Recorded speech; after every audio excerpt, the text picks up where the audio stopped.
आज इस्लाम की तालीमात ना सिर्फ मुसलमानों के लिए बल्कि दुनिया के हर एक इंसान के लिए बहुत ही खास और बहुत ही ज़्यादा इम्पोर्टेंट बन चुकी है। और ऐसे बहुत सारे वाक़ये हैं जिसमें हमें पता चलता है कि कैसे कुरान पाक वो सारी बातें खोल खोल कर बयान कर रही है जो आज के रिसर्चर्स और साइंसदान पता लगा रहे हैं। और यही वजह है कि आज तक कई सारे साइंसदानों ने कुरान करीम की सच्चाई को देखकर इस्लाम कबूल कर लिया है, जिसका जिक्र हम किसी और वीडियो में करते हैं। लेकिन आज इस वीडियो में हम कुछ ऐसी बातें देखेंगे जिन्हें अल्लाह के रसूल सल्लल्लाहु अलैहि वसल्लम जी ने हमें करने से मना फरमाया।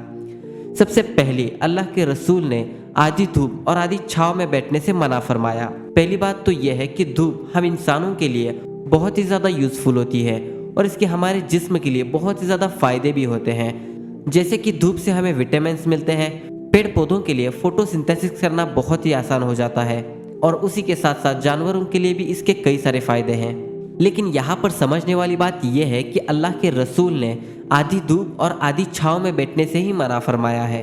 बहुत सारे लोग कन्फ्यूजन में अपनी वीडियोज़ में ये बात कह देते हैं कि अल्लाह के रसूल ने धूप में बैठने से ही मना फरमाया है या फिर छांव में बैठने से मना फरमाया है, बल्कि ऐसा कुछ भी नहीं है। अल्लाह के रसूल ने सिर्फ आधी धूप और आधी छांव में बैठने से मना फरमाया है, यानी कि हमारा जो जिस्म है वो आधी धूप में और आधा छांव में बिल्कुल नहीं होना चाहिए। और इसके हमारे जिस्म को कई सारे नुकसान भी होते हैं, जैसे कि अगर हमारा जिस्म आधी धूप और आधी छांव में रहेगा तो ऐसी सिचुएशन में साइंस हमें बताती है कि खून की गर्दिश में फ़र्क पड़ जाता है, यानी कि जो जिस्म का हिस्सा धूप में रहेगा उसकी गर्दिश तेज हो जाएगी और जो छांव में रहेगा उसकी गर्दिश स्लो हो जाएगी। एक रिवायात में है कि अल्लाह के रसूल ने फरमाया ये शैतान के बैठने की जगह होती है, इसीलिए हमें आधी धूप में और आधी छांव में नहीं बैठना चाहिए। नंबर सेकंड है कि हमें नरम बिस्तर यूज़ नहीं करना चाहिए सोने के लिए, यानी कि जो बिस्तर बहुत ही ज़्यादा नरम होती है उसे हमें यूज़ नहीं करना है। ये अल्लाह के रसूल ने आज से 1400 साल पहले फरमा दिया था और आज साइंस इसके रीजंस भी बताती है कि क्यों हमें नरम बिस्तर नहीं यूज़ करना चाहिए। जैसा कि जोड़े ढीले पड़ जाना, नरम बिस्तर यूज़ करने से हमारे जो जोड़े होते हैं वो बहुत ही ज़्यादा ढीले पड़ जाते हैं।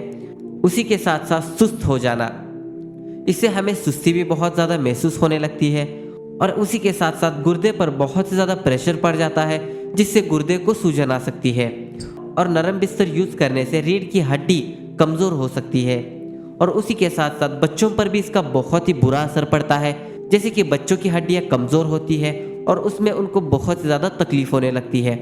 ये सारी बातें अल्लाह के रसूल ने बिना किसी साइंस टेक्निक के आज से 1400 साल पहले हमें बता दी है, जिन्हें आज की साइंस ने भी कंफर्म कर दिया है और हमें बताया कि अल्लाह के रसूल ने जो जो हमें बातें कही है वो हर एक बात सच है। सुभान अल्लाह।